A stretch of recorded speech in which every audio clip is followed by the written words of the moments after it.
Hello students, फसल उत्पादन एवं प्रबंधन भाग 2। पिछले वीडियो में हमने पढ़ा था कि फसल क्या है, इसके पद्धतियों में कैसे हम मिट्टी को तैयार करते हैं, उसके बाद जुताई कैसे करते हैं, उसके बाद बुआई का चरण कैसा है, बुआई क्या है। इससे आगे हम इस वीडियो में पढ़ेंगे। तो इससे आगे हम देखते हैं कि खाद और उर्वरक, जब हम बुआई कर लेते हैं तो पौधे को खाद की आवश्यकता होती है। तो खाद या उर्वरक क्या है? वे पदार्थ जिन्हें मिट्टी में पोषक स्तर बनाए रखने के लिए मिलाया जाता है उन्हें खाद एवं उर्वरक कहते हैं। खाद देना क्या है? लगातार फसलों के उगने से मिट्टी में कुछ पोषकों की कमी हो जाती है। इस क्षति को पूरा करने हेतु किसान खेतों में खाद देते हैं। यह प्रक्रम खाद देना कहलाता है। तो जब हम खाद देते हैं तो खेतों में डालते क्या है? कभी कभी तो हम खाद डालते हैं और कभी कभी उर्वरक। तो हमें इन्हें समझना होगा, ये दो अलग अलग चीजें हैं। खाद क्या है? खाद एक कार्बनिक पदार्थ है जो पौधों या जंतुओं के अपशिष्ट से प्राप्त होती है। किसान पादप या जंतु अपशिष्टों को एक गड्ढे में डालते जाते हैं और उसका अपघटन होने के लिए खुले में छोड़ देते हैं। अपघटन कुछ सूक्ष्म जीवों द्वारा होता है। अपघटित पदार्थ खाद के रूप में उपयोग किया जाता है। तो खाद जो है हमारे कृषि अपशिष्ट से, घरेलू कचरे से, सब्जियों के, फलों के छिलकों से, इनसे गल सड़कर तैयार हो जाता है। खाद कई तरह का होता है। एक कंपोस्ट खाद होता है, एक वर्मी कंपोस्ट खाद होता है, एक हरी खाद होता है। इनके बारे में हम बाद में पढ़ेंगे। लेकिन आप खाद का चित्र देख सकते हैं। यह खाद बनाया जा रहा है, कंपोस्ट खाद, और दूसरे चित्र में तैयार कंपोस्ट खाद दिखाया जा रहा है। आपने काले भूरे रंग का खाद देखा होगा, इसे खाद कहते हैं। इसे उपयोग किया जाता है खेत में डालने के लिए। दूसरा है उर्वरक, जिन्हें कि हम फर्टिलाइजर भी कहते हैं। उर्वरक रासायनिक पदार्थ हैं जो विशेष पोषकों से समृद्ध होते हैं। उर्वरक का उत्पादन फैक्ट्रियों में किया जाता है।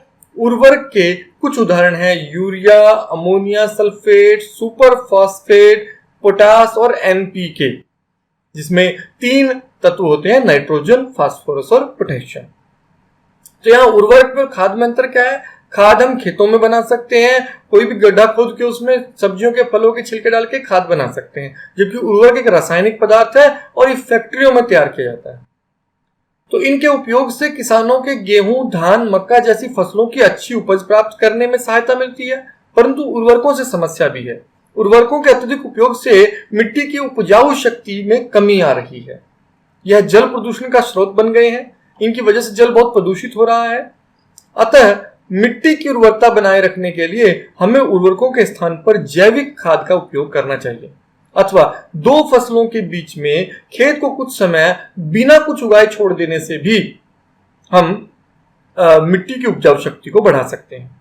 तो यहाँ आप देखिए कुछ चित्र हैं। ये यूरिया, जिसको हम नाइट्रोजन खाद बोलते हैं, और यहाँ है एनपीके, ठीक है, नाइट्रोजन, फास्फोरस और पोटेशियम, और ये तीसरा जो है चित्र आप देख रहे हैं डीएपी खाद है।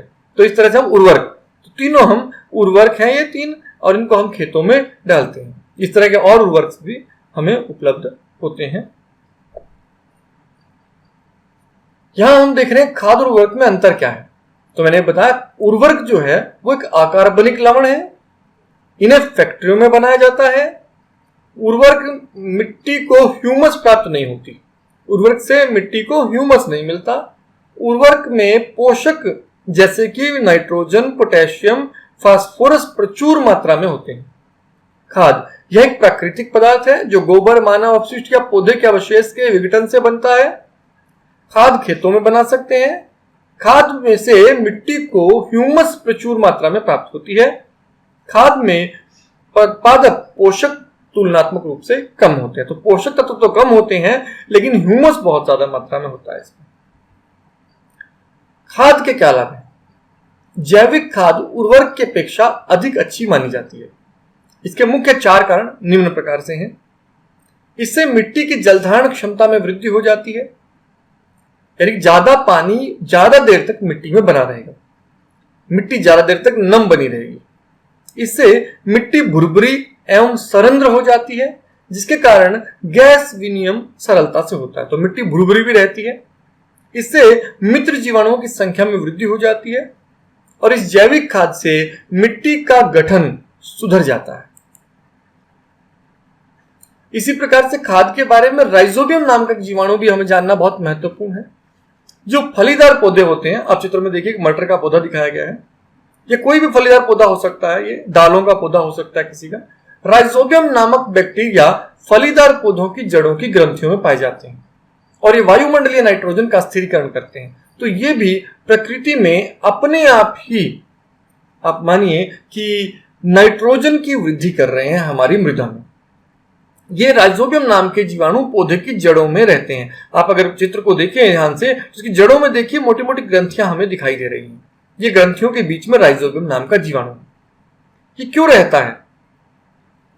ये पौधे से भोजन ले लेता है और पौधे को बदले में नाइट्रोजन दे देता है। अगर आप यहाँ, ये वास्तविक एक पौधा है, इसकी जड़ों में देखिए आपको सफेद सफेद ग्रंथियां दिखाई दे रही हैं।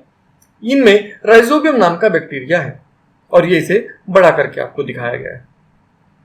तो इससे ये राइजोबियम नाम का जीवाणु है। तो इसमें अभी इतना ही आज के लिए। अगली वीडियो में अगली जानकारी के साथ